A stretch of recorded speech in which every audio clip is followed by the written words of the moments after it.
olá investidor, sejam todos muito bem-vindos a mais um episódio da nossa série especial sobre inteligência artificial no Market Makers, aqui a AI 360.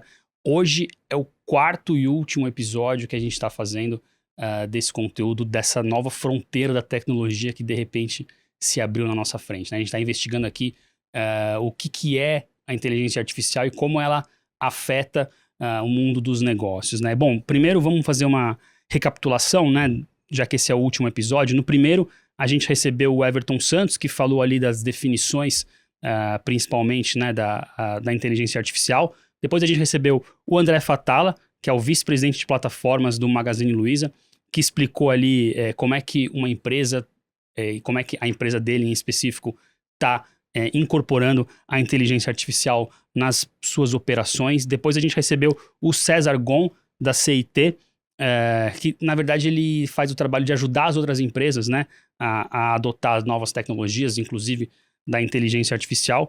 E agora a gente fecha a série discutindo os modelos de negócios e como as tecnologias disruptivas vão impactá-los, né? Como é que as tecnologias tipo a inteligência artificial generativa estão impactando os modelos já existentes de negócios. Mas você sabe que essa série, AI 360, não é feita só pelo Market Makers. A gente tem aqui, junto com a gente, a Aster Capital. Hoje, quem está aqui comigo é o Marcelo Silva, que é o CIO e fundador da Aster Capital. E a Aster, como você sabe, é uma empresa, é uma asset que é referência quando o assunto é investimento em tecnologia. Marcelo, tudo bem? Legal, Renatão. Obrigado aí pelo toda essa série especial. Estamos muito animados aí para a gente fazer um bom fechamento com o Jeff. Legal, exatamente. Como o Marcelo explicou, a gente vai conversar hoje com um convidado internacional. Vocês vão poder ver a gente aí tentando gastar o nosso broken English, pelo menos o meu. Quem é o Jeff, Marcelo?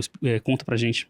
Bom, pessoal, o Jeff, ele é um consultor, autor, e tem também um dos podcasts mais populares do mundo de tecnologia no mundo, né? A expertise dele no estudo de modelos de negócio, e ele está numa posição muito interessante, porque ele é americano, né? Ele foi executivo nos Estados Unidos e depois ele se estabeleceu na Ásia, né? Ele está sempre participando das discussões que estão na fronteira da inovação nos negócios lá na Ásia, né? Ele mora em Bangkok agora, inclusive, né? Mas ele está sempre viajando por lá e sempre em contato com as empresas mais inovadoras do mundo por lá, né? Então, o fato de ser um americano, conhecer bem o ambiente de negócio lá nos Estados Unidos, já tendo sido executivo lá, e com esse conhecimento profundo de tecnologia em modelos de negócio na Ásia, eu acho que ele está numa posição especial para trazer essa discussão para a gente. Legal, então vamos conversar com o Jeff. Se você quiser conferir o podcast dele depois de ouvir o nosso, ou de assistir o nosso aqui no YouTube, é o The Tech Strategy Podcast, que você pode achar aí nas plataformas, na plataforma que você está acostumado. Antes de começar a nossa conversa, não deixe de seguir aqui o Market Maker, se você estiver ouvindo a gente no Spotify ou na sua plataforma preferida. Não deixe de deixar o seu like se você está vendo a gente no YouTube e seguir a gente, apertar o sininho para você saber sempre que a gente publicar um novo conteúdo e para educar o algoritmo. Então vamos começar nosso último episódio da série AI 360. Jeff, um prazer te receber. Conta pra gente quem é o Jeff Towson. Yeah, I mean, I kind of wear, I guess, two related hats. One is a boutique consulting firm that really focuses on the intersection of digital and business models, which tends to play out over the longer term. So we're trying to figure out who's going to win of these 5 companies, which is most likely to win. And just as important, who's in trouble. So a lot of consulting with firms often coming in and giving them a second opinion. You're in more trouble than you think. Or, hey, you're doing 20 things, but these are the 3 that are going to determine everything, right? That's kind of our area. And then related to that, I do a lot of sort of, let's call it like the influencer, business professor, whatever you want to call that hat. So podcasting, videos, articles, books, spend a lot of time on the ground in China, basically anywhere there's top tech firms.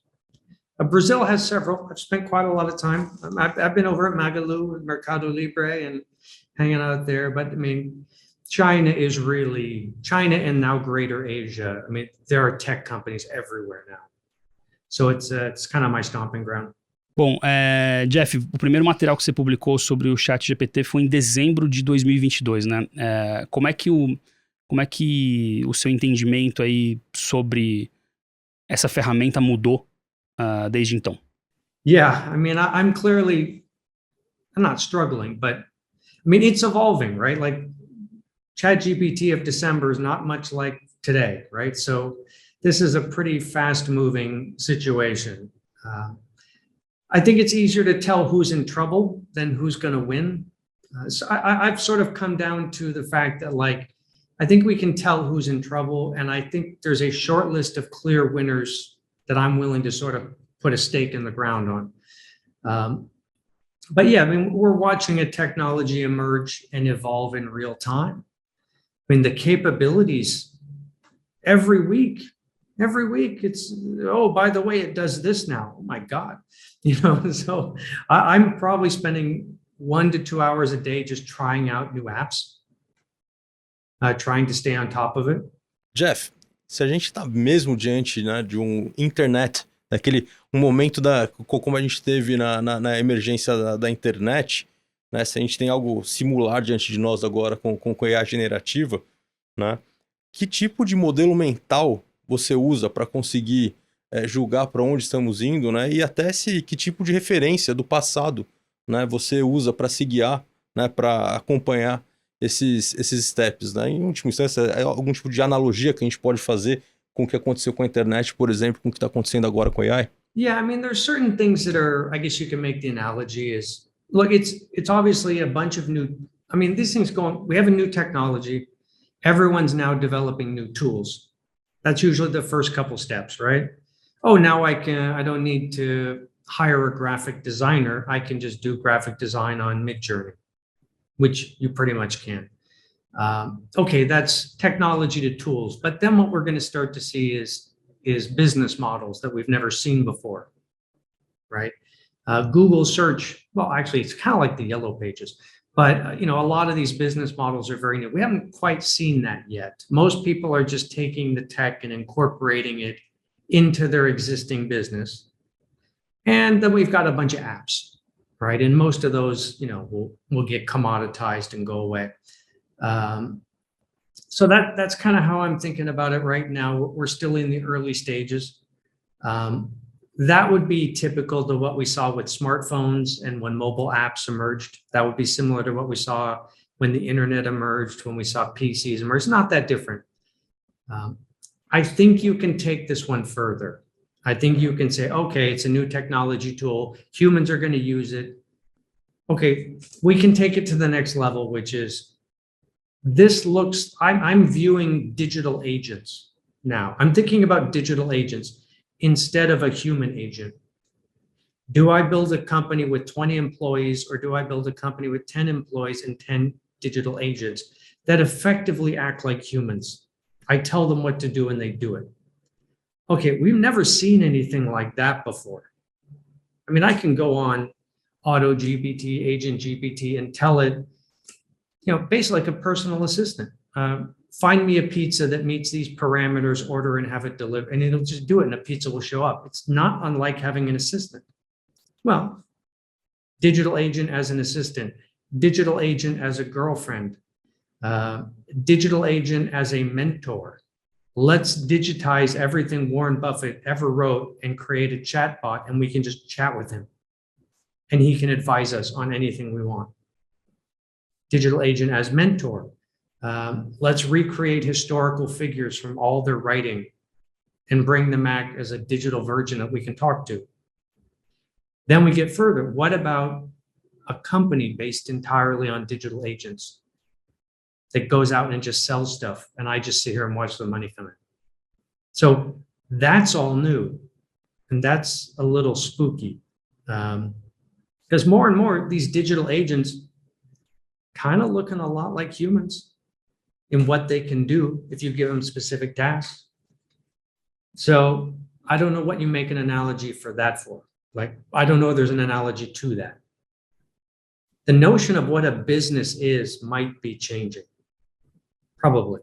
Jeff, quão perto a gente está de ver tudo isso que você está citando acontecer? We're halfway there. I've been playing with personal agents, content creators. Clearly, that can happen. It's a little bit of it's a little bit like when AI drives your car. It's a matter of how often do you have to intervene.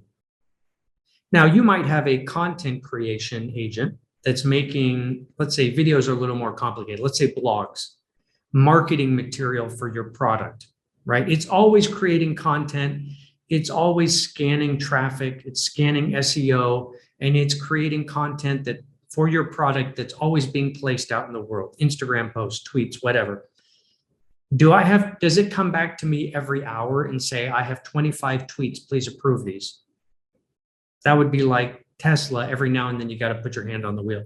Or are we getting to the point where you can let that thing run for weeks? Now, a lot of the stuff I do, which is sort of, I do marketing and content creation and then consulting. I'm always, this is a good email. This is a good piece of content to send out. Fine. I'm checking. So it's more like Copilot. But basic utilities in life that are pretty standardized, taxis, yeah, why not? We're pretty close. I think months, not years. Ô Jeff, você cita muito o conceito de defesa competitiva, ou em inglês, né, competitive defensibility.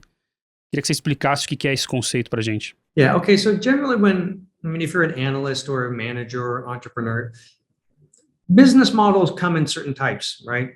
The analogy I always use is like animals. There's birds, there's fish, there's big cats, right? We kind of know what they are. That one has teeth, that one has wings. Business models kind of come into the same sort of buckets. Within those buckets, they can change, but we know that, this is a marketplace platform. This is a content creation business, whether it's video, music, whatever. This is a retail. We kind of know the basic structures. And within those, then we can start to take apart the next level, which is, okay, usually investors and CEOs, and they're looking at growth. How big can it become? How fast will it grow? What is its competitive defensibility? And then what are the unit economics? Those three things, people often think they go together, but they don't always. If you have a nice house on the beach, you have very good competitive defensibility because there ain't that many spots on the beach. But you can't really 10x the revenue if you're renting it out. I mean, you're going to run out of rooms. So you have competitive defensibility, but no growth. Some businesses like Uber, everyone thought Uber had network effects. Not really true that much. Lots of growth, kind of weak competitive defensibility. And as a net result, the unit economics are not good. They're okay, but most of these ride-hailing platforms, they're either losing money or they're close to break even. So those three factors are kind of linked, but people tend to put them all together. I always tell people, businesses, let's talk about competitive defensibility first, because it's the one that's most under your control. You can build competitive mechanisms into your business. Growth is number two, but you don't always have control of growth, right? You got to do it. Sometimes it works. So, let's do number one. And then I break competitive defensibility down into 4 levels: barriers to entry, competitive advantages, digital marathons, operating basics, and then tactics, which is, I wrote like 6 books on this subject. Nobody's ever wanted to read 6 books on competitive defensibility but me. But I thought it was cool. They're short, actually, so I'm joking. They're actually pretty short, called Moats and Marathons. But we basically mapped out structures. And that's kind of what I do. And if I do this sort of systematically, and then I look at how every level is being impacted by digital tools that are always emerging, often you can get a good solid read on who's going to win or who's in trouble. So who's in trouble? One thing we can say for sure is generative AI, language models, image generation. They are changing what it means to create content, videos, music, animated movies, text, poetry. If you want to be a rapper, you can be a rapper now. Just go to ChatGPT, it will write the raps. You can have someone do it. If you want to be a painter, forget going to art school. There's no 10 years of training. You can do Midjourney. So it is dramatically lowering. It's letting everyone do this stuff. So that's, and we've seen this in other areas. It used to be if you wanted to write books. I write books. I like writing books. I think they're quite powerful, but they're a terrible business because anyone with a laptop can do it now. In 1970, authors used to make money. Printing press, blah, blah, blah, distribution, retail stores, very controlled environment. Now anyone with a PC can write books. So there's a gazillion books going up on Amazon every year. Net, nobody makes any money. And the 95% of people get no traction. Democratization of publishing, amazing for consumers, very good for authors in terms of we can all play, which is important. In terms of profitability, no, bad. Okay, this is the same thing like for video, for making music, for making art and design. For a lot of things, anybody can do it now. So book publishers got pretty hammered. Half of them went under in the last 10 years because you can't make any money publishing books. A lot of people who are in the business of creating content, that's your core business. Everybody can do what you do now. And I think the first ones to go, probably animation. Walt Disney was built on animation. Generative AI is really good at making animated movies. Like already you can do it. Humans, a little bit more difficult, but animated movies, if you have an iPhone, you can make an animated movie now. So I think a lot of Hollywood is in deep trouble because Hollywood is in the content creation business. And the only real strength they've ever had is specialization and scale. Well, this is wiping out any advantages you had by being bigger than anyone else. It used to be we're Walt Disney, we're Netflix. We can create content at scale. We have a lot of expertise you don't have. We can do it cheaper than you. Now anybody with a laptop in a dorm room can create an Avengers movie. Well, you need the IP, but so devastating for content creators who are doing that business model, Hollywood. YouTube, flip side of the conversation. YouTube's a two-sided platform, consumers on one side, content creators on another. There's going to be a sea of content creators coming online, posting on YouTube. So the supply side of YouTube is going to go through the roof. Now, for YouTube, that's great. Instead of having 1 to 2 million people making videos, you're going to have 100 million. No, I'm making that up, but you're going to have a huge, now anyone can make anything now. Great for consumers, great for YouTube. They're going to get disrupted a little bit. But in terms of their core platform, the supply side, that's not unlike Amazon and let's say Alibaba. They're a two-sided platform, merchants on one side, consumers on another. When they gave people tools like logistics and payment, anyone could start selling from a warehouse to the whole country. It used to be you had to open stores. Same thing, they empowered small merchants. That's Amazon. Generative AI is empowering small content creators to go head to head with Hollywood. Bad for Hollywood, great for us. Bom, ficou bem claro aí que a AI vai romper barreiras, né, de entrada principalmente dos produtores de conteúdo aí de Hollywood, como você citou. Mas a AI, ela consegue ser realmente criativa no que ela for fazer? Ela consegue ser melhor até do que o que os humanos fazem? Right. So let's say it's a platform business model, two sides, content creators on one side. The content creators go from being human agents to a mix of human and digital agents, right? What percentage?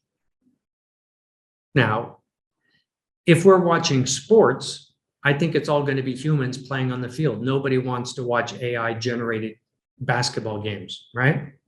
It's very human activity. So mostly humans. What about OnlyFans?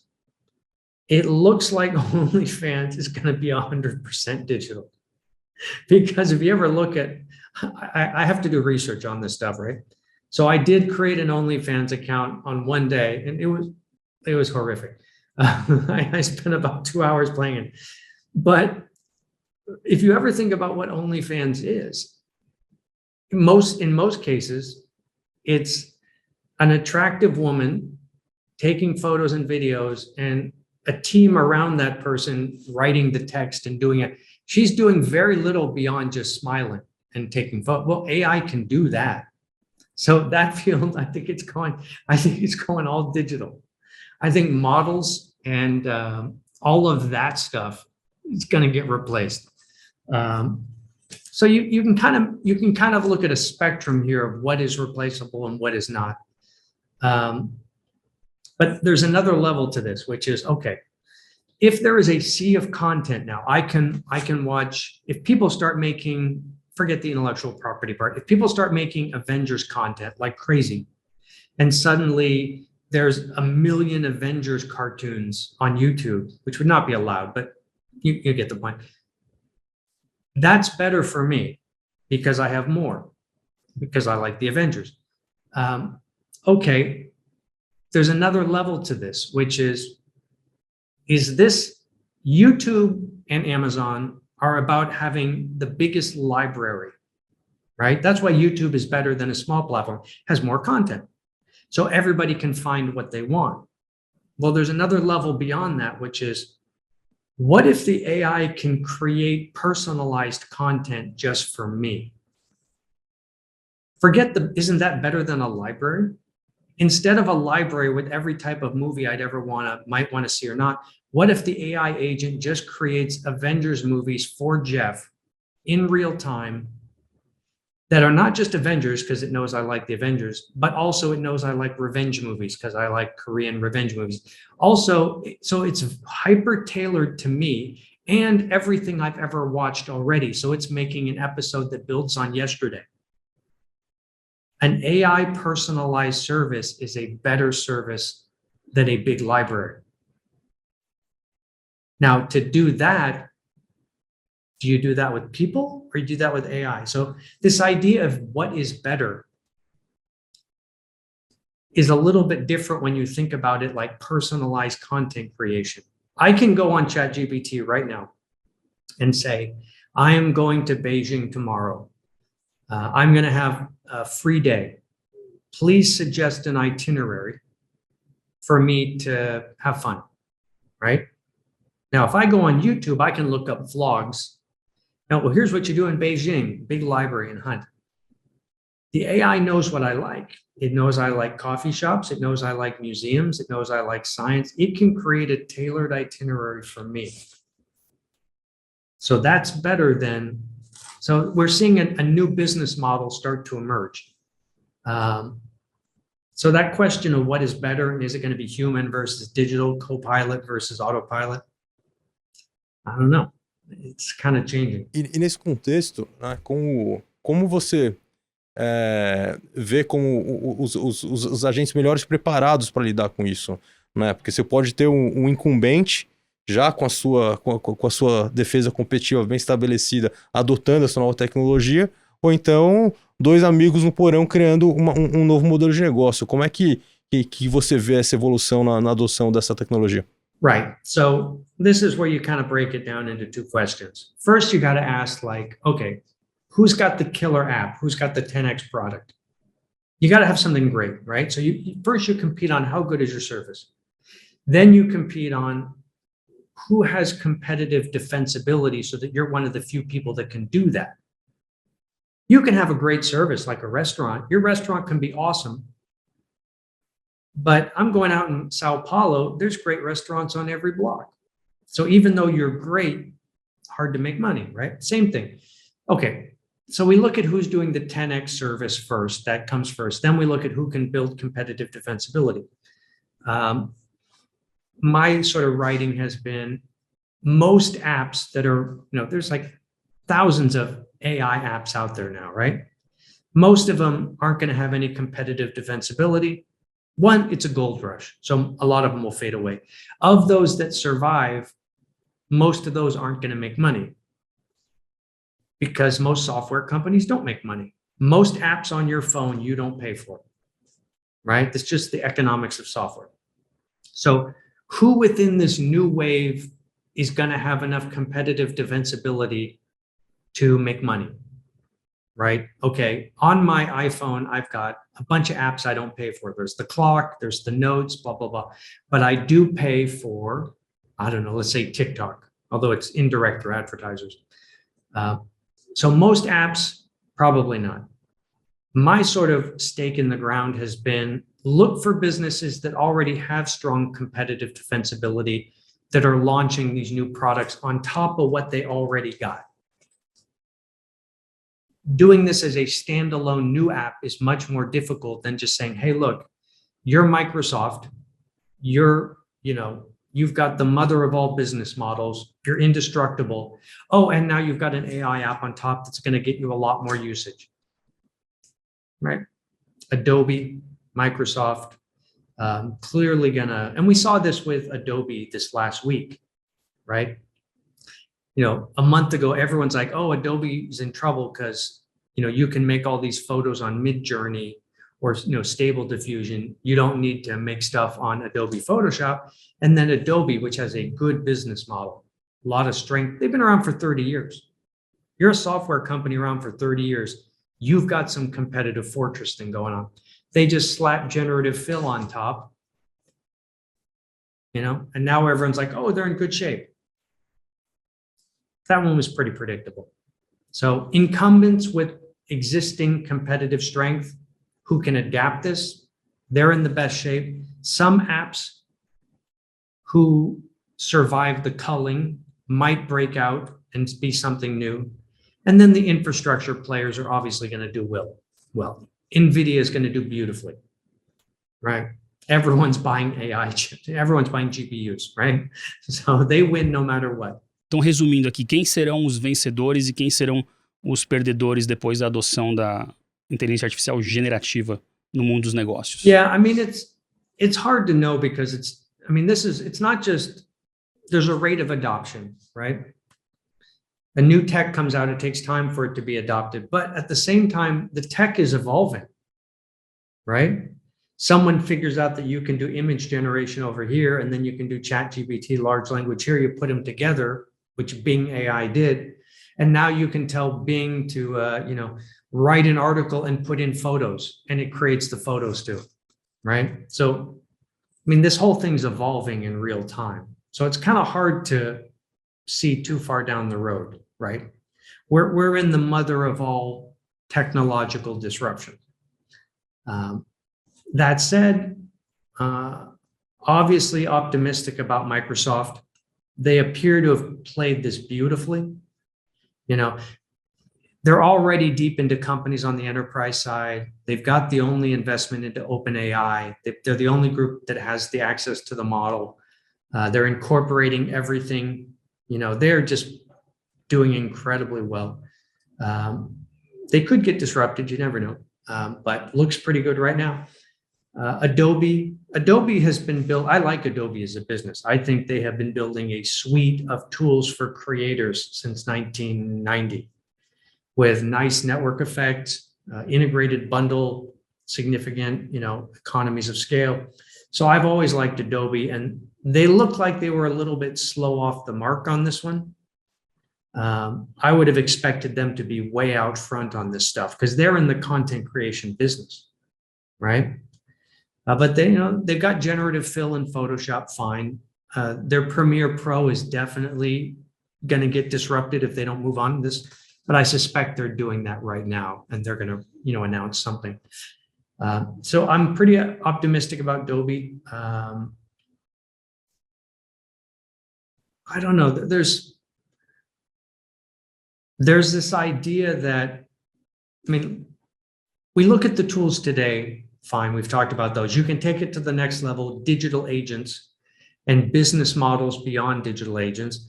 And then you can kind of get to this idea of like, is this a new interface between humans and technology across the board?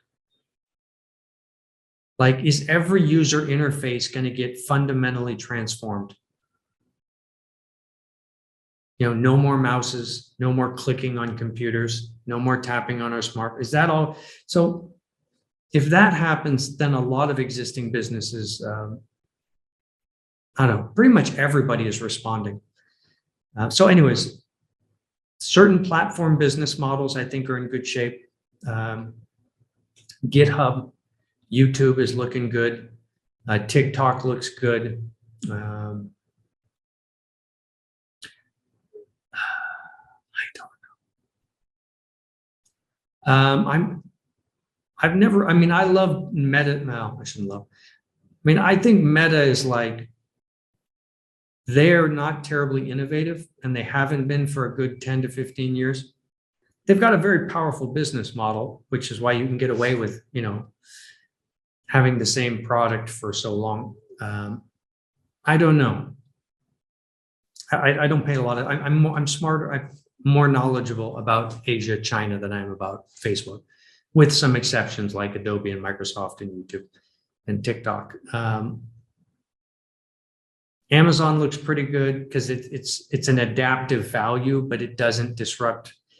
Like, you can break this into parts. Like, is your business entirely digital, or is it a combination of digital and physical? Amazon's biggest strength in many ways is its warehouses and its logistics, which is incredibly difficult to replicate. Well, at least expensive to replicate, right? So you're not going to get as disrupted when you're sort of in the real world and the physical world. Anyone who wants to do what they do has to build warehouses that can cover all of America, Mexico, Brazil, Europe, right? But if you're a purely digital entity like TikTok, things can happen faster. So that's that. In terms of who's going to get in trouble, I think traditional businesses that are in the content creation business are in trouble because they don't have a lot of digital capabilities. Like, Hollywood's not real good at tech, right? I mean, they've never been terribly good at tech. They got cameras and warehouses, and, Steve Jobs came in with Pixar, and Walt Disney basically had to buy him because it could make animated films better than his people with pencils. I think Hollywood's really exposed. So yeah, that, and then content, anyone who's a standalone content creator, I would be worried about. Like, I like businesses where you create content and you do a service. You create content, but you're a platform.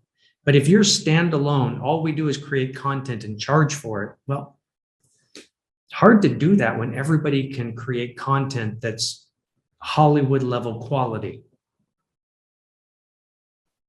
So yeah, that space is pretty bad. They were already in trouble anyways. Like, it's, newspapers, book publishers. I mean, they've been having a rough decade to begin with. And this is like the Hollywood writer's strike is happening right now. It's just like the hits keep coming.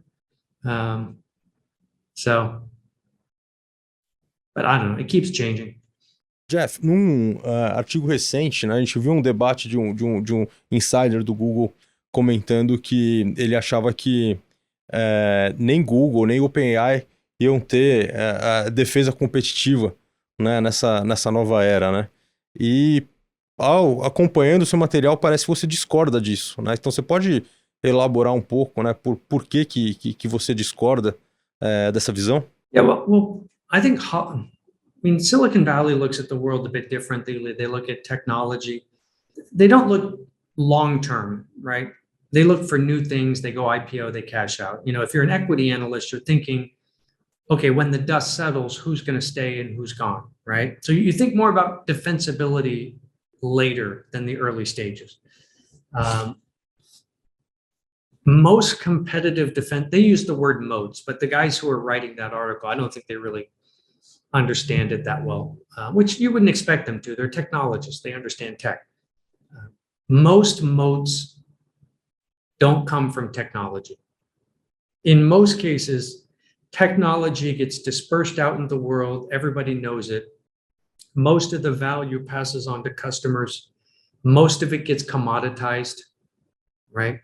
Moats don't usually come from tech, very rarely. Mostly they come from business models. So, okay, ChatGPT, large language model, Google Bard, fine, llama. Okay, that's a new technology. It's going to be created, it's going to be adapted, it's going to go into businesses everywhere. That doesn't mean it's going to create any sort of moat. You know, the people that created ATMs, that didn't create some powerful moat. It's, oh, all the banks have ATMs now, right? So they looked at it that way, which I don't think was accurate. And then, but they did raise a good point, which is like, look, it looks like it's easier to replicate what these large language models can do than we thought. It turns out if you use open source, which it got leaked out of Facebook, so people have the open source, and you have a pretty good laptop, one person with the open source model and a laptop can replicate a lot of what GPT does, surprisingly quickly.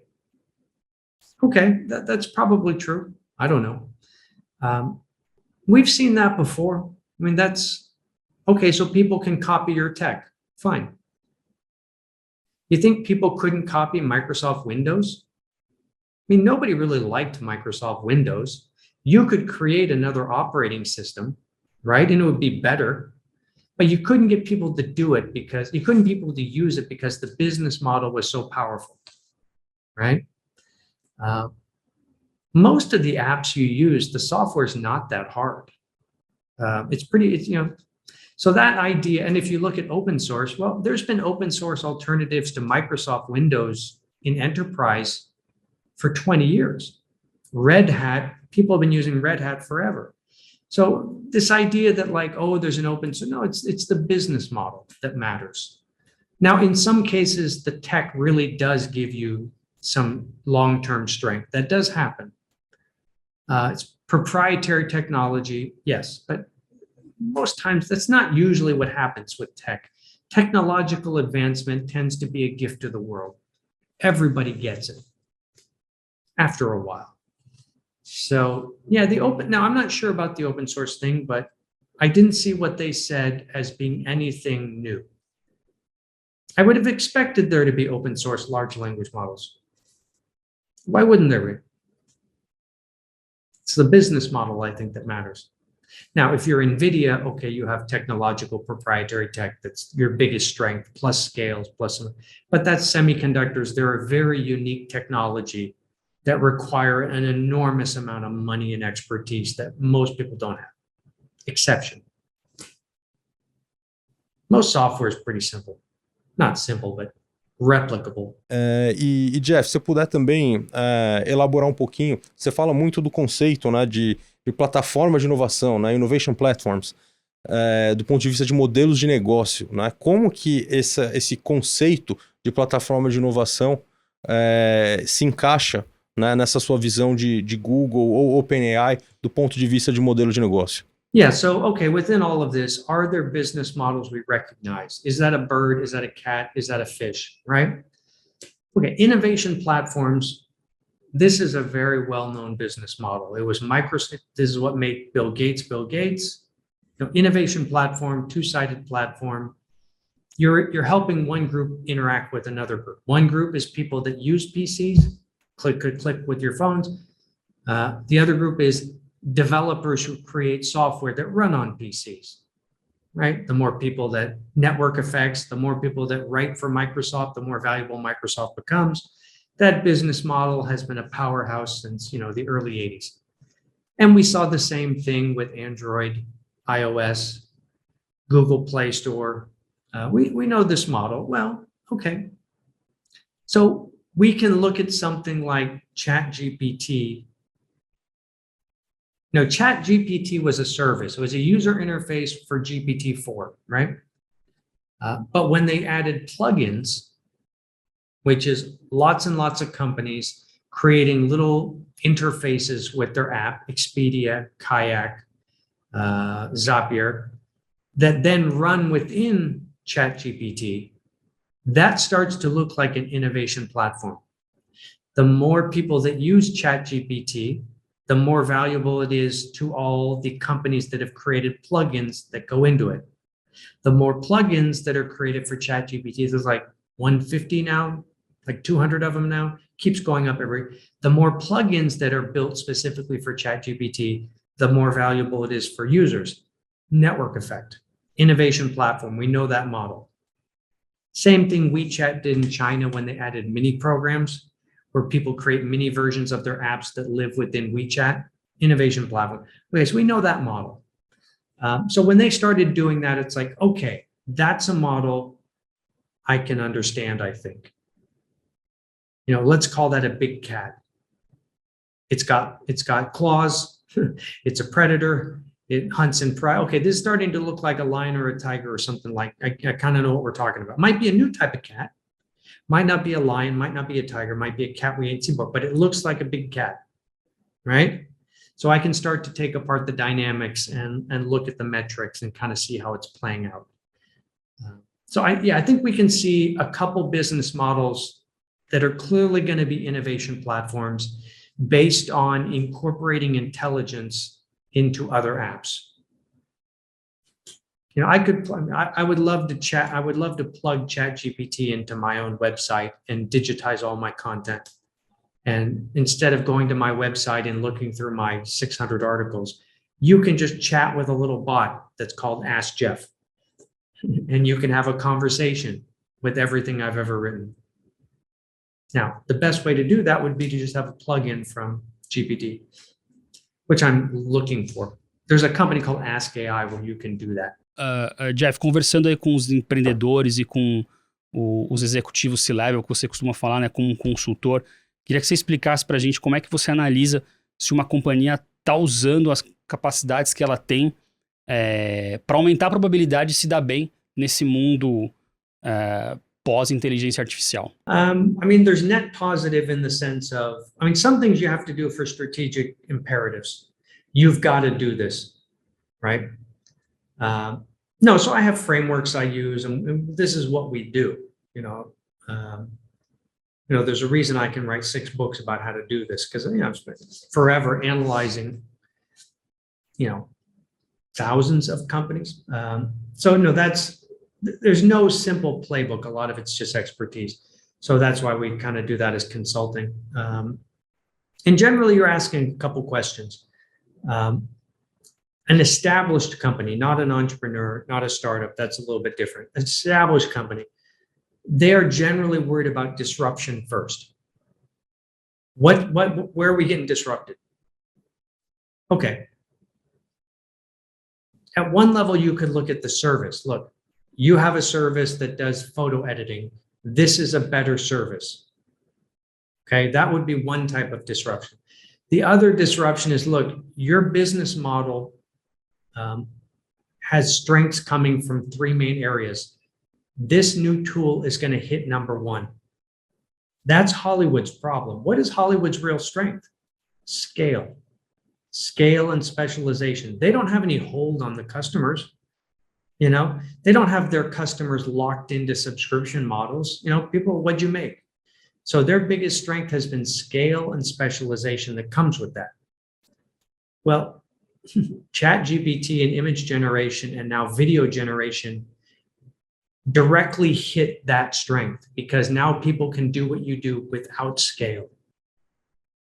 So that would be their biggest point of disruption, is like your business model is going to take a body blow. No way around it. So that would be one level of thinking. Let's look at established businesses. Where are you? Okay. Then the next question is, what does the winning business model look like for you? That's often when we're doing engagements with clients. That's the question. Look, you have 10 to 15 digital initiatives you're running at your company right now. You're doing AI. You're building a new app. You're trying to, and the tech vendors are coming to you every week saying, you've got to do this. You've got a long list of tech initiatives all the time. That's just what they do, your average CEO. I will come in and say, look, this is what winning looks like for you in 1 to 2 years. Draw you a picture. This is the model you got to get to. It's your strongest position. Based on this, of the 10 to 15 digital initiatives you're doing, numbers 1, 2, and 7 are critical. If you do all the rest and you don't do 1, 2, and 7, you're in trouble. You got to do those. So it gives them a strategic path. It's like you're in town and there's a flood and there's waters rising. And I say, look, that's the mountain you have to get to. Here's the path. Walk that way. Do the other stuff too. Get to that hill, right? And that's it tends out to be nice engagements because that's really what they want to know. And the flip side to that is you've got to get away from here. If you stay here, life is going to get worse and worse every year. That's a little bit of Hollywood's problem. Hollywood should have been building platform business models a long time ago. Or get into services, content plus services. But you need to not be where you are. So one of the things I say a lot is, one of the people, digital is things are happening so fast. And that's just the pace of business now. It just is. Customers change fast, tech changes fast, rivals appear quickly, right? The net of all of that, in my opinion, is the stakes. You can win bigger now than you've ever won before. If you win huge. But if you lose, you're going to lose fast. Like the distribution of winning and losing is more difficult than it's been before. It used to be you could be a mediocre business and stay in your part of the world and things. No, the distribution of winning and losing is harsher than it used to be. So you've got to be moving quickly towards winning and avoiding, that. The penalties for getting it wrong are worse than they've been, but the rewards of getting it right, bigger than they've ever been. But it depends on your business. If this was Starbucks, I'd be like, you're fine. Don't worry about it. What about digital? You're fine. You're good. So if you're a retailer, sometimes it's like, you got to move.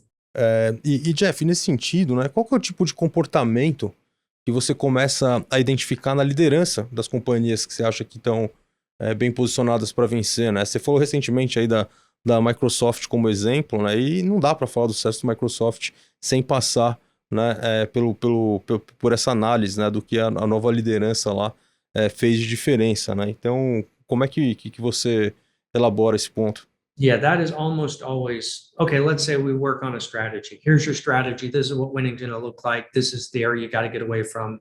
This tool, don't worry about it. Don't worry about it. Don't worry about it. That tool is the problem. Okay, fine. You got your plan. How do you execute if you don't have the people? I've spent a lot of time in Brazil. I don't know how many talks I gave in Brazil last year. 30. Companies like Magalu, Magazine Luiza, well, they've got tons of software people, right? But if you're working with a retailer in Brazil, okay, you've got the CTO, you've got a tech team there, you've got the chief marketing officer, who's usually pretty digitally savvy, but most of your staff are opening stores and managing merchandise. And so this idea of we're going to go digital, your biggest bottleneck is going to be people, culture, and often it's the leadership who may not understand this stuff. They may understand it at a certain point, but when it comes down to writing significant checks and then something goes wrong, they don't have the same confidence in if they open a bunch of stores and something goes wrong, they know what to do. They've got that inner confidence because they've been doing this. If you're doing a digital initiative and something goes wrong, oftentimes it's the leadership that pulls back because they don't quite know it as, to the same level. So now in some cases you can hire people. That's difficult. My general solution for them is you have to do training. And we will often sell them training. We'll say, look, we teach at business schools. We'll come in and you've got to get your leadership up to a certain level of expertise. There's no way around it. You can try and hire. You can use external expertise, and you should do that. But ultimately, if you're a retailer in Brazil, you've got to understand e-commerce. You just have to. It would be like being a retailer and saying, yeah, we do retail, but we don't understand stores. kind of got to know that one, you know? And so, you know, one, you have to do training. It's not as hard as you think. If you put in a plan to do 6 months, 1 year, Friday afternoons, you can actually get your core team up to a solid level of expertise fast. It's a little bit like learning a language. Like, you think it's daunting. I can't learn Japanese. I don't know Japanese. But if you actually study once a week, twice a week, you look back in a year and you're like, hey, I kind of know Japanese. Right? It happens faster than you think, but people get intimidated by it. So that's kind of what we do. Is we do a combination of consulting and then training, because that's almost always the issue in legacy incumbent companies. Now, digital natives, they have that. The big famous tech companies who are fun to talk about, that's not most people's situation. Not really.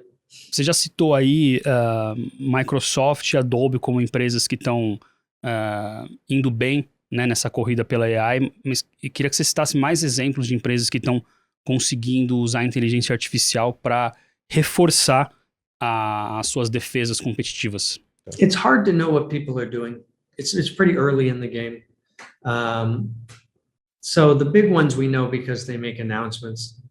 I'm not totally sure, and you know what companies are doing internally. Who else? Let me think of some Brazilian companies if I can give you some examples. I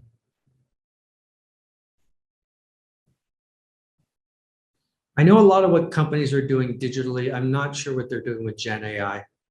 We're only 5 months into this, you know. I've spoken with a lot of companies in Brazil about healthcare and retail in general. They're pretty good at digital, generally speaking. Brazil is interesting. Like it's a leader in certain things like payments, and it's a very interesting scenario that to see them do so well, you know, ahead of most everyone, really. But no, I don't have any real great examples for Gen AI. I'm not getting a lot of visibility into it. You know, when they release their next annual reports and their 10Ks, they'll detail what they're doing, but I haven't seen it yet. E Jeff, na camada de infraestrutura, né? Você já citou um dos vencedores aí como a NVIDIA, mas e os provedores de cloud, né? AWS, Google, Azure, né? Como que você vê a posição competitiva deles nesse novo mundo? I mean, cloud is a great business model. I mean, a lot of this is when we see tech emerge, it's, can I identify what business model we're building here? Okay. That doesn't mean we know the economics. We can look at a marketplace model like Uber. It's a marketplace platform, local services. We knew the model very early on, but we didn't know its economics for quite a while. And it turns out it's not that great. So what I like about cloud is we know the business model and we've seen the revenue. We can look at AWS and we can look at Azure and we can see the profits. So this one's proven, right? Like we kind of know what this is. Yeah, cloud is pretty spectacular. Google's not, and when we see Google, we see Azure, we see AWS coming out of the US. When you're in Asia, in China, we're looking at Alibaba Cloud. We're looking at Huawei Cloud, Tencent maybe. So the players are a little bit different. And when you go to somewhere like, let's say, Malaysia or Thailand, we actually see combinations. We might see Huawei and we might see Amazon. So that part's kind of interesting. There's a lot of politics involved in cloud, depending what you're doing. Yeah, it's hard not to be enthusiastic about cloud. It looks like a dominant business model so far, but I mean, it's changing. But yeah, I'd put a stake in the ground on that one too. If they would spin out AWS, like, please spin these out. Like, please, absolutely. You know, what's interesting is Alibaba is doing a reorganization, right? Pretty big announcement that people didn't pay attention to too much. They're breaking into 6 business units, and they're each going to be separate in terms of dealing with capital markets. So Alibaba Cloud looks like it's going to IPO. That might be the first of these major ones where we're going to see the numbers. There's a company called Kingsoft, which is Kingsoft was the company that Lei Jun was CEO before he started Xiaomi, and he's still on the board. So Kingsoft has something called Kingsoft Cloud, which is their cloud business, which does the cloud for Xiaomi and for Kingsoft. It's actually public, and you can see the numbers. But that's kind of a uniquely China story. In terms of outside of that, no, Alibaba Cloud might be, I don't think the others disclose their numbers very much, right? But yeah, I'm dying to see the numbers. Everyone kind of knows it's going to be a winner.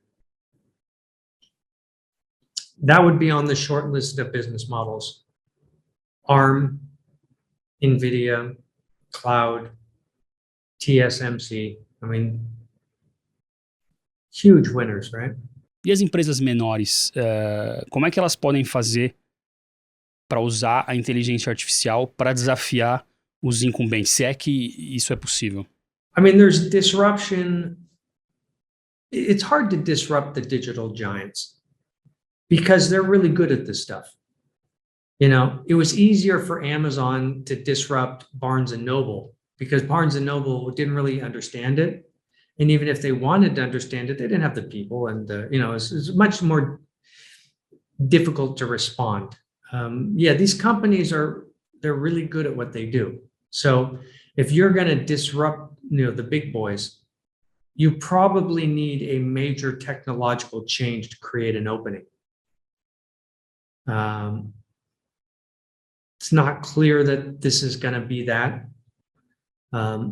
It's easier to make, like when NVIDIA launched, they were a major tech change from CPUs, right? Graphical processing units were a different technology. So they came in at the right moment and offered something different. Okay.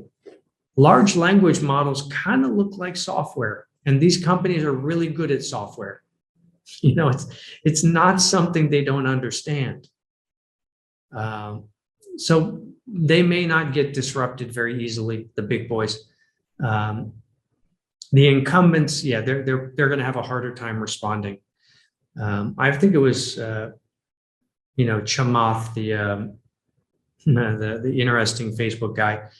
He had some all-in podcast joke where he said he would just tell people, if you're good at AI, just look at existing businesses that aren't digital and just do what they do cheaper. That's your business plan. Pick any regular business, redo what they do with AI, with digital agents, with no staff. Just do what they do and do it cheaper. There's your play. As opposed to going after, Google or Facebook or Magalu or Mercado Libre. They're all real good at this stuff. But a lot of second or third tier banks, well, they got regulations. That's a little different, but yeah. So, the whole disruption thing is interesting. My favorite joke is, what's your winning strategy for tennis? Like the best single strategy you can do for winning at tennis. Play people who suck. It's your best strategy. Forget training, just play people who suck, right? So technological disruption, people talk about SpaceX and Tesla, and I think a lot of that is that the rocket companies were not innovative at all, and he just took them down with SpaceX. Turns out Toyota and Volkswagen are pretty good at what they do. So the competition is much fiercer there than SpaceX. It's like, they still can't land rockets. It's been 15 years, and they're still, So that would be my play. Look who's good at AI and who's taking on someone who's not very good at this stuff, for whatever reason. E Jeff, sendo você mesmo um produtor de conteúdo, o que você está fazendo para incorporar o AI nos seus negócios? Yeah, I did a little video about this the other day. I mean, I asked people okay, this is all cool. You're running a company or a content creator. I do services with content. That's a different business model. The number one thing you can do is you got to start using this stuff every day. every day, and all your staff have to start using it too. Like, if I have small teams, but let's say I had 500 people, I would put a test in 1 to 2 months and say everyone has to start using all these. I give them 5 or 10 tools. We're going to have a big test in 2 months on how to use these tools. Anyone who's not good, you're gone. Like, we all have to be good at this stuff now. And I'd get them all incorporating it into their workflows. And I'd have online chat rooms at the company. Hey, I've written really good prompts for what we do. Let's all create a library of good prompts, right? I would force everyone to start being good at this. Now, it depends what you do. If you're Starbucks, okay, who cares? So yeah, that's what I do. I use it for everything. I have, like, I can read them to you. I have them open on my computer all day long. I'll tell you what it's like. I got a bunch of tabs. There's ChatGPT, there's Google Bard, there's Bing AI, there's Midjourney. I've switched over from Midjourney to Leonardo AI, which is open source version of stable Midjourney. Midjourney's image generation, it's unbelievably fun. I love using Midjourney. Leonardo AI is just the free one. So now I use that one. Those are probably the ones I'm using most. Second to that, I basically mapped out on a spreadsheet all the steps to everything I do. Like everything, let's say for content, idea generation, first draft, copy editing, let's say fact checking, crushing I have a step where we're like, take down my argument, prove me wrong, creating tweets, creating videos, creating memes, doing images, doing JPEGs, tweeting out, linked on, every step, right? And I just have columns, me, autopilot, copilot. And okay, this step, I only do it myself. This step, copilot, which tool do I use? That tool. This step, autopilot, which pilot do I use? That tool. And I'm always trying out new apps to replace them. And a lot of them I use and then I try it and it doesn't work that well and I look for something new. I do a lot of translation, like stuff I'll be doing for sure. I do a lot of digital marketing that is effectively being done by the AI now. And that wasn't the case 2 months ago. I would have people, someone good at digital marketing. It's pretty much AI now. Image generation, copy editing. I haven't hired a copy editor anymore. So that's kind of how I'm doing it, but I'm still experimenting. Videos, doing more videos now. I probably put up 10 videos per week. I wasn't doing that a month ago. So yeah, I'm just trying. And translation, I'm translating everything to different languages now, which I didn't used to do. I'll turn it into different videos. I do podcasts. I'll have all those translated into other languages and spoken with my voice. That's doable now. So I could do a Portuguese version. I transcribed all 163 hours of podcasts that I have. So it's very easy to digest by a large language model. But I could also then put these in to a voice creator like 11 Labs, and I could do it in my voice in Portuguese. Could do that. I'm still playing with them. So some of these I'm just trying, and but definitely the language one's going to be easy. Like when they tell you, oh, you can create an AI avatar of yourself and GPT can write the text based on reading, all my content, could create a 5-minute video, put it in my voice, have it with the AR avatar and put it up online without me being involved. I could do that. I could put up a 5-minute video every day that I didn't have any hand in creating. I don't think that's a really good idea, but I could do it. E Jeff, uma outra pergunta que a gente se pergunta muito aqui né? É o fato de que, uma vez que uma nova tecnologia aparece e todo mundo começa a adotar, né, isso não necessariamente vai te gerar um benefício econômico adicional, né? Você adotou teu competidor também e ficamos todos na mesma, né? Então, quando a gente olha no exemplo, por exemplo, Nubank, comparado com um dos incumbentes aqui no Brasil, né, como é que você julga quem está melhor preparado para lidar com esse novo mundo? Yeah, that's kind of what I do for about 10 years.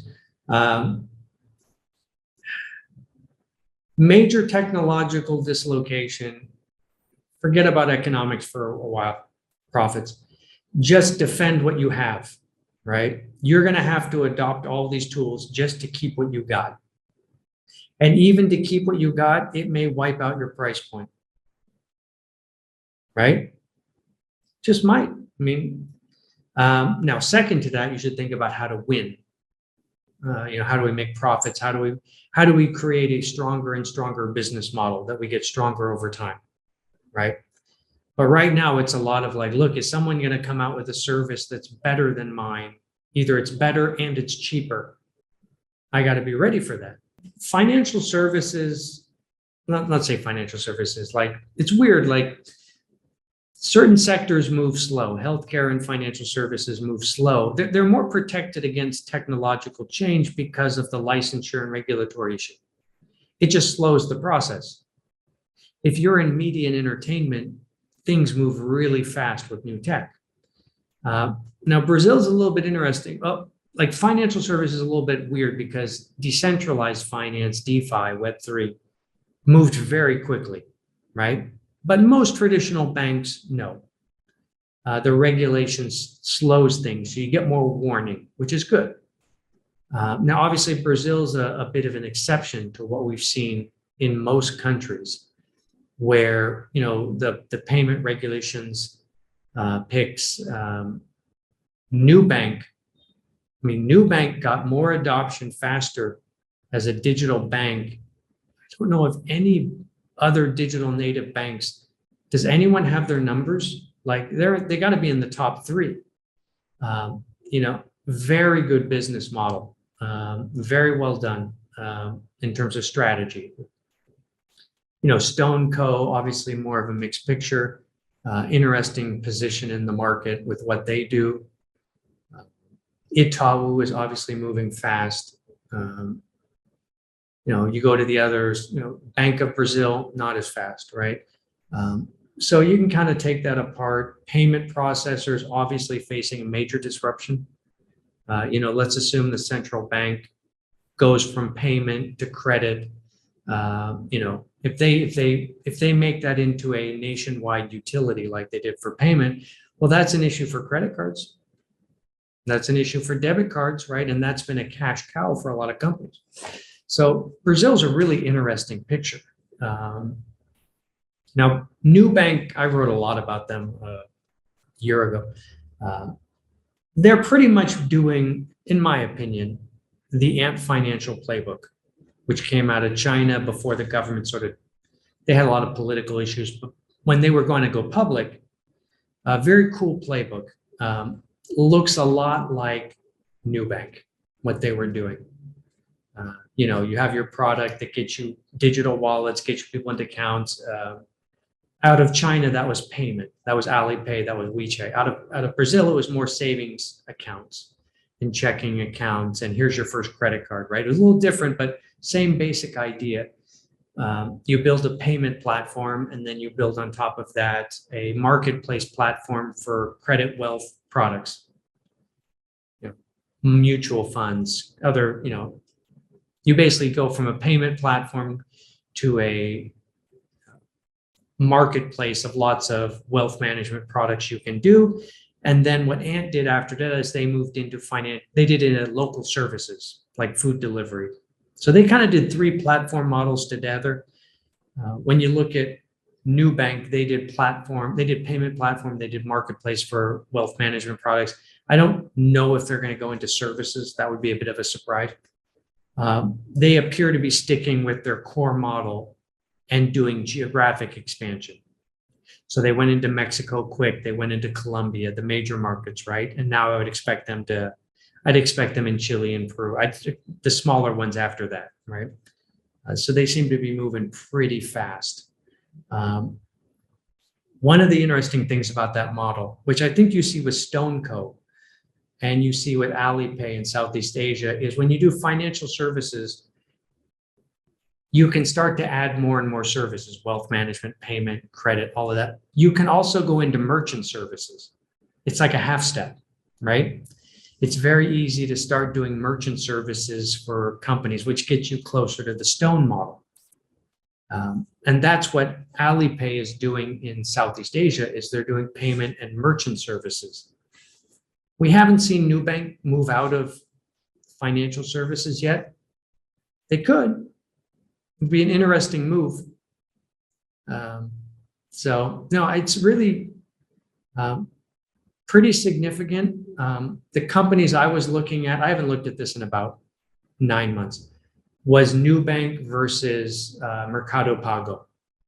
That was the question I thought was really compelling, right? Let's say we have digital banks. Okay, so that would be one player. And then you could look at something like Itaú, the more sort of, let's call it, aggressive commercial banks, and see what they're doing. And I sat down with them and chatted a little bit. I didn't get a great read on what they were doing. But that would be kind of who I'd be keeping an eye on. It's pretty cool. Well, I think it's cool. If you're being disrupted, it's not cool. And so it's me being flippant. I think it's cool as a strategist, but if you're being disrupted, I've been there, it's not pleasant. Mas Jeff, e uma hiperpersonalização de crédito, por exemplo? Né? Não é algo que estaria no seu mapa para olhar o que essas empresas podem fazer com essa tecnologia? Yeah. What you'd expect them to be doing is a lot of credit security issues, because those are important. You'd expect them to be doing personalization at the user interface, which could be on the merchant side and the personal side, right? But you can personalize content. We call this the long tail. You can hyper-personalize content. That's why TikTok is so addictive, because it shows you personally what you want to watch, right? When you move into something like payment, you're getting closer to a utility. Do I really want 10,000 different types of checking accounts to personalize? There's not as many dimensions to the consumer experience that you can tailor. Fashion, there's a ton. Entertainment, there's a ton. Retail, which is why Magalu is well positioned, there's a ton. But when you move closer to things that are utilities, look, just pay for my coffee. I don't need to see a video about, just pay the coffee. There's not as much to do in that regard. People have tried this where they're like, we're going to have personalized credit for everybody. It's not clear that consumers really like that. Having 100 types of checking accounts is better than having 10. Having 100,000 checking accounts isn't necessarily a benefit, right? So these things don't land with as much. Yeah, I would expect them to be focused on the user experience.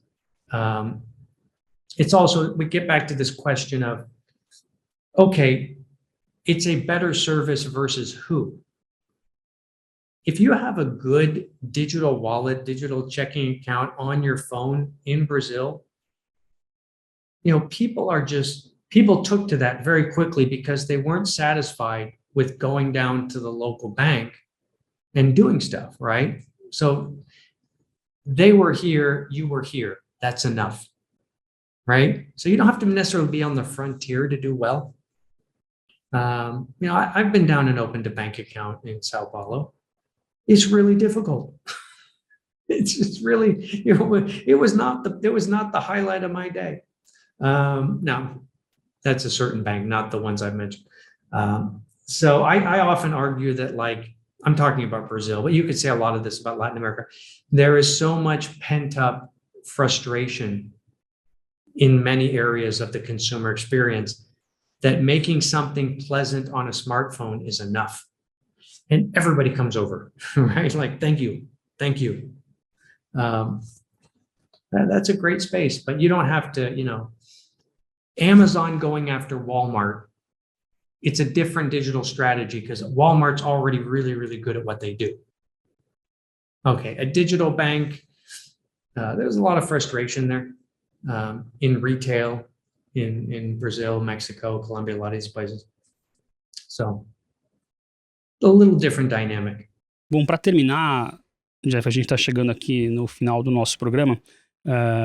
Queria que você deixasse uma recomendação para quem ainda está estudando, para quem está decidindo que carreira seguir, quem está na universidade, uma recomendação de qual skills, né, quais habilidades vão ser as mais requisitadas no mercado de trabalho depois dessa revolução do AI aí, né? Como é que quem está se formando pode se preparar para navegar bem, para sobreviver e para navegar bem nesse mercado pós-inteligência artificial?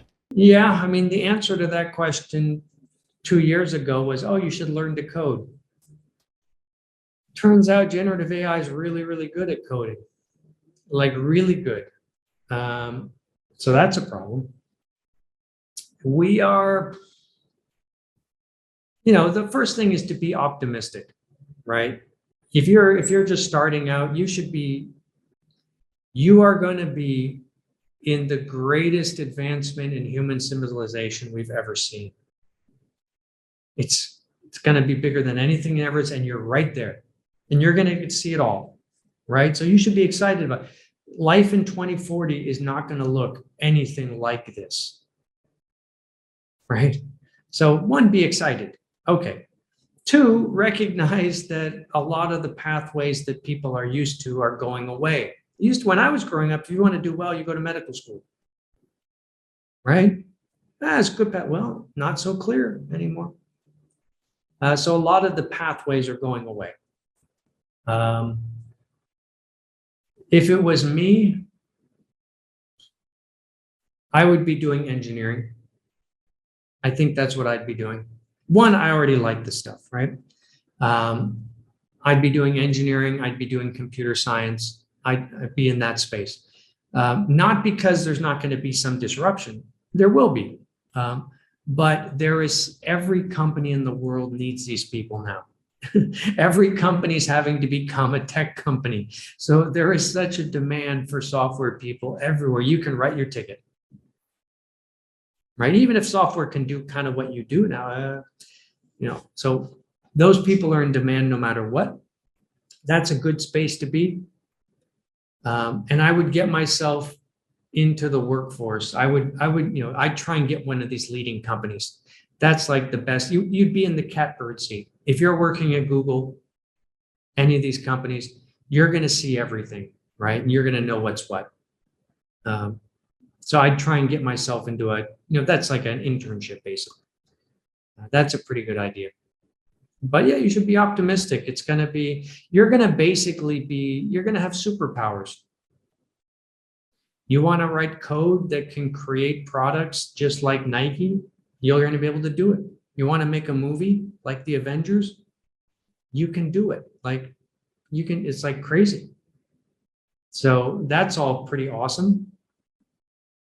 Yeah, it's pretty amazing. I'm glad I'm getting to see it. I would be really angry if this all happened after 20 years after my time. I just missed it. Really? The great turning point. And I'm really excited that we're all sort of here right now.